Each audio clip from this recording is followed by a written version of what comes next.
So now let's go over the strategies and parts of speech chapter. So really quick, just some general strategies that you want to be aware of. You want to stick to a timing strategy. 8.5 minutes per passage and corresponding questions is what I recommend. As I previously already talked about, just skim for 1 minute and then use the rest of the time for the corresponding questions in that particular passage. And then you can use any extra time at the end to go back and check your work. And then, or go back to problems that you skipped, which you should have bubbled in. Like when I say skip, I mean like skipped, as in you bubbled it in, but you didn't actually like take the time to read the problem maybe because you had to move on.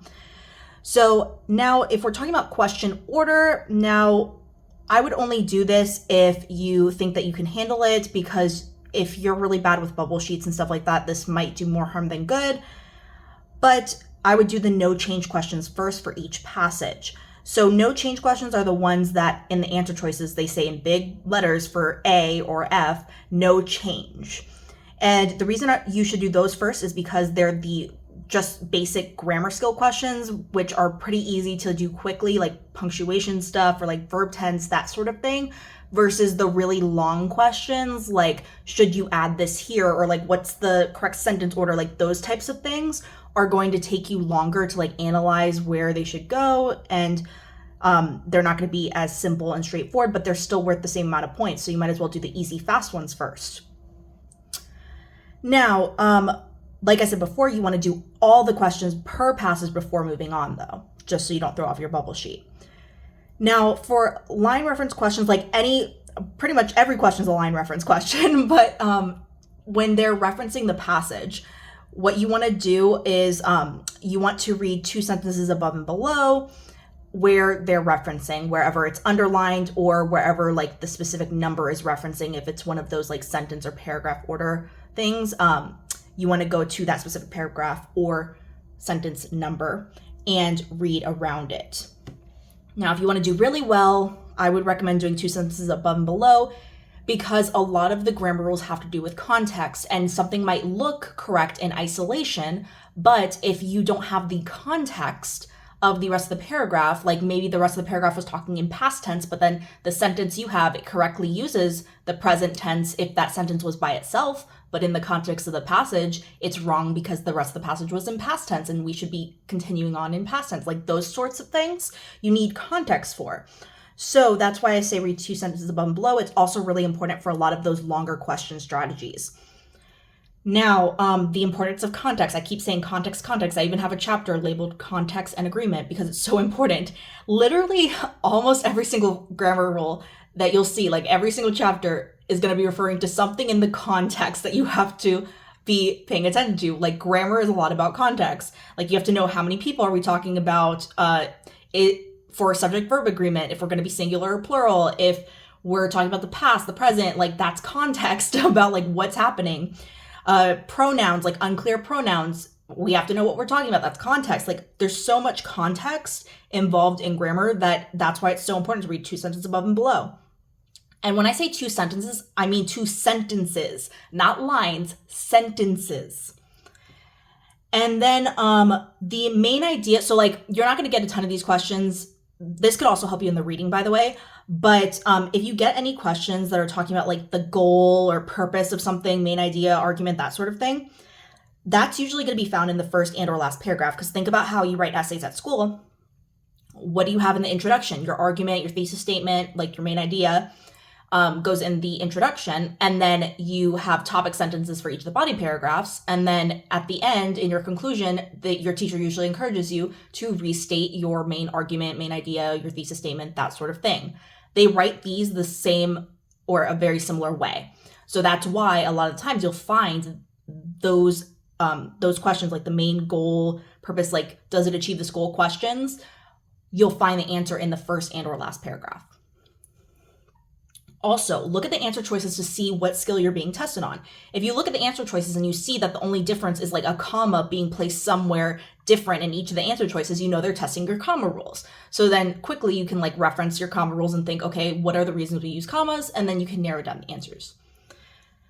And then this is so important. I cannot tell you how many students come to me and they're like, I go, why did you pick that specific answer choice? And they're like, oh, it just sounds right.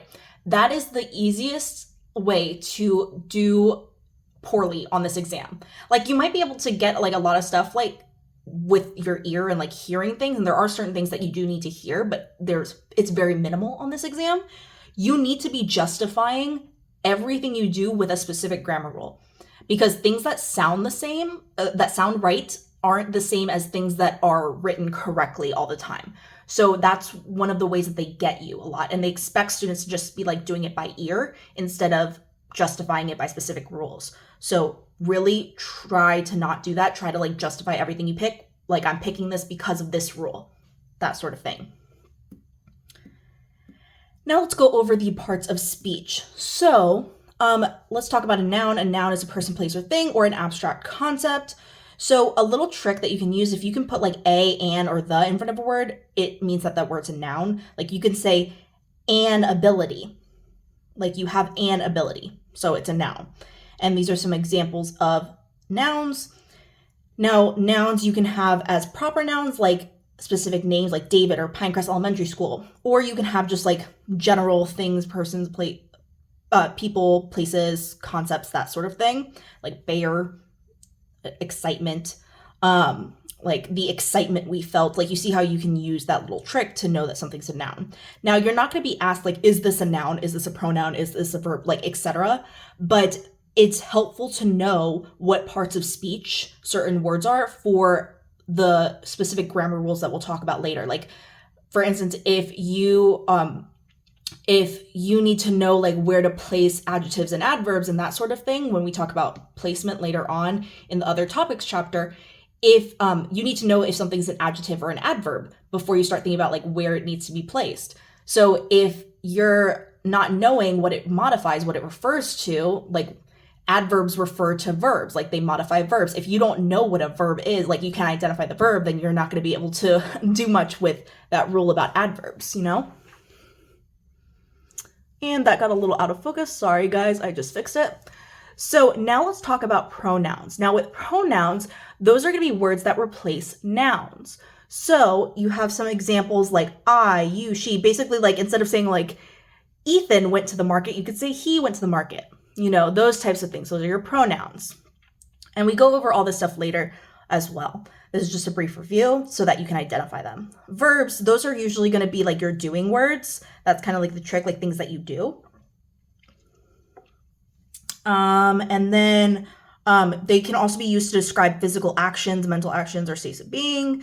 Like these are some examples like jump, think. Like those are things you do, but also could be like a general thing, like a general state of being, like you exist, you know? Or those helping verbs like is, that kind of thing.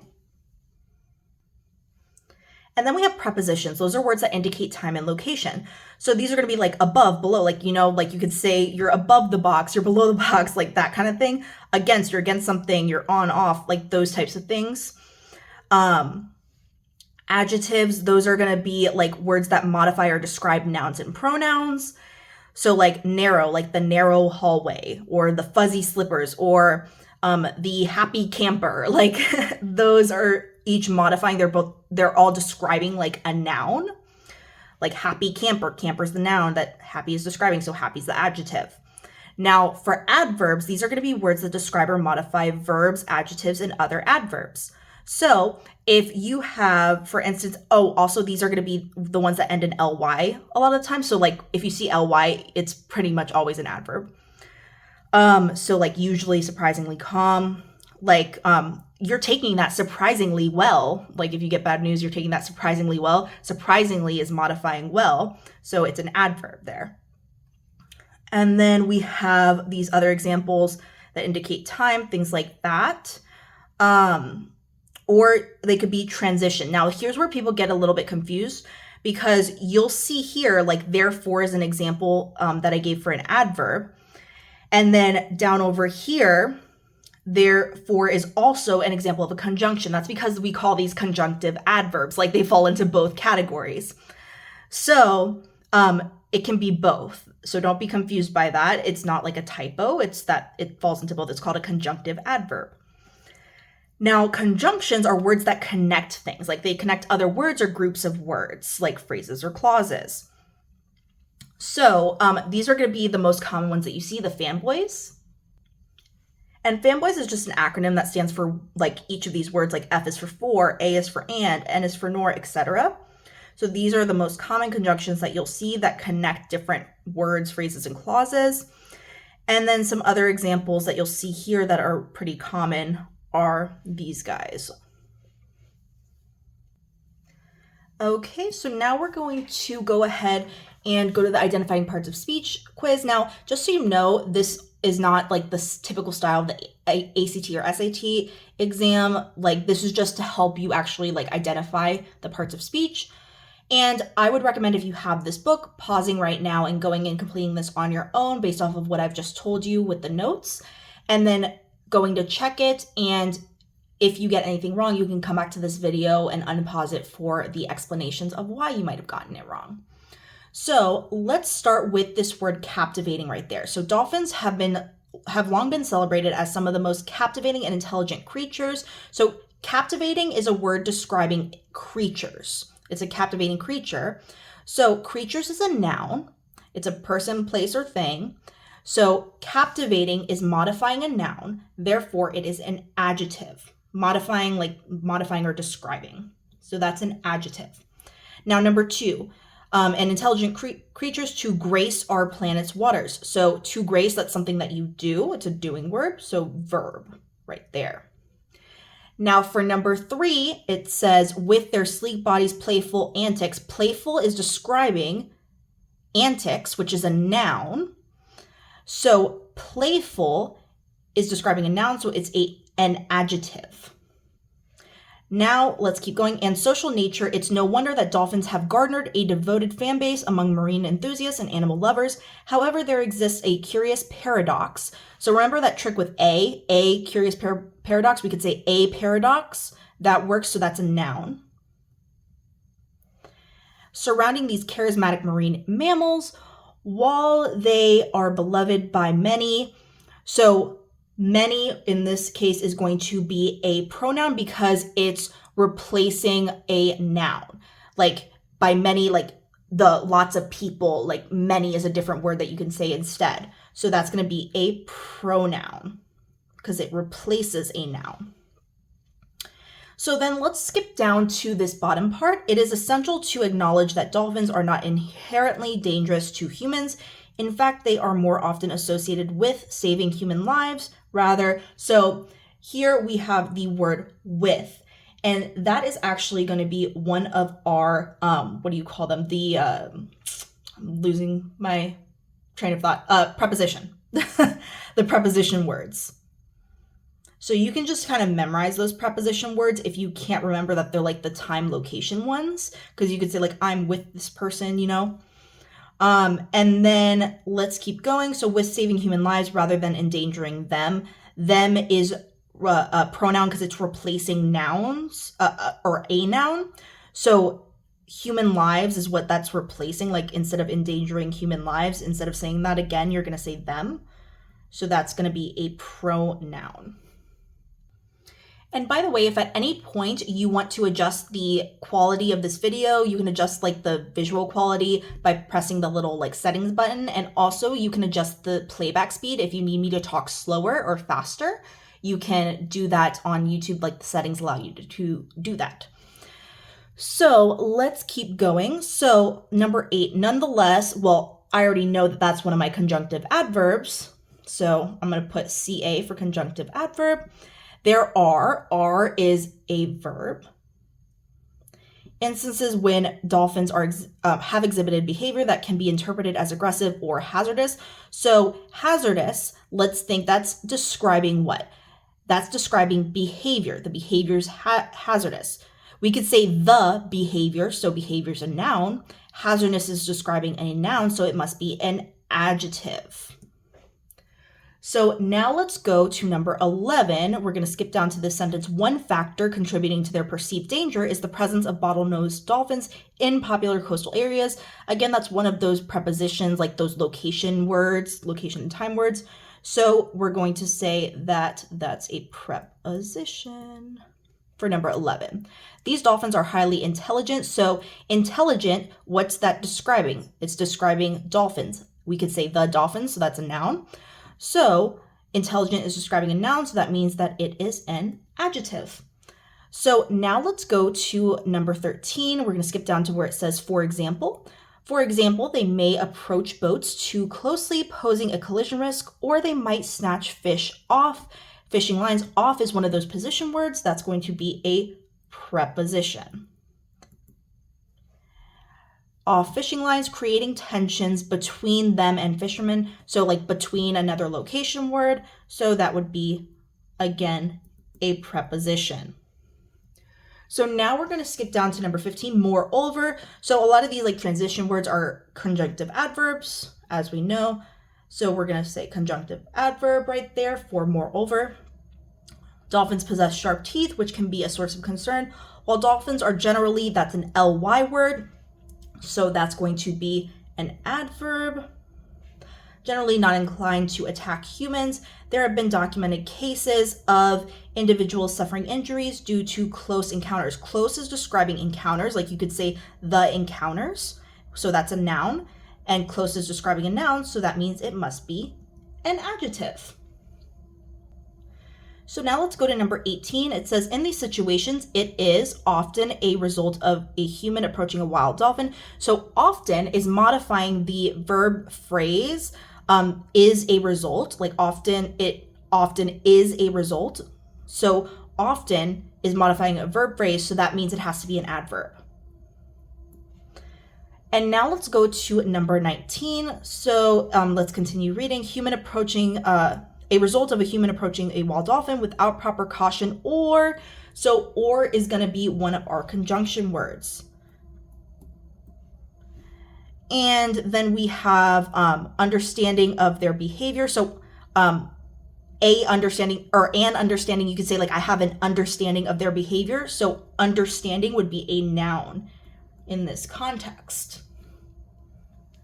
So now let's go to number 21. It says another factor contributing to the perception of danger. So contributing is something that it's a doing word. So that's going to be a verb for number 21. Now for number 22, we're going to skip to in reality. So in reality, there are several species of dolphins, each with its own. So its is replacing the noun dolphins. It's a possessive pronoun. So that's going to be a pronoun because it's replacing the noun dolphins. Now let's go to number 23. With the aforementioned bottlenose dolphins, while the aforementioned bottlenose dolphins are known for their curiosity and interactions with humans, other species such as the orca, commonly known as the killer whale, are less predictable in their behavior. There is a possessive pronoun, so that is going to be a pronoun as well. And then we're going to have, and we'll talk about, if you want to know more about possessive pronouns, that's actually going to be in the, I believe that's the agreement chapter that I have. Oh no, actually that's the punctuation chapter because I put it with the apostrophes since those talk about possession as well. And then, so let's go to the next one. Orcas are indeed the largest member of the dolphin family, but that's going to be one of our conjunction words. So I'm going to put conjunction for number 24. And then number 25, their name alone suggests. Suggest is something we do, like we can suggest something. So that's a doing word, so that's going to be a verb. So now let's go to 26. Suggest a level of danger, although attacks on humans. So in this context, attacks is a noun because they're saying it's a thing that's happening, like attacks, the actual attacks. It's not like someone is attacking somebody else and doing that thing. It's a thing, an attack. It's the actual attack. So that's going to be a noun. Although attacks on humans by orcas are exceedingly rare, again, ly words, so that's going to be one of our adverbs. And that is it for this chapter.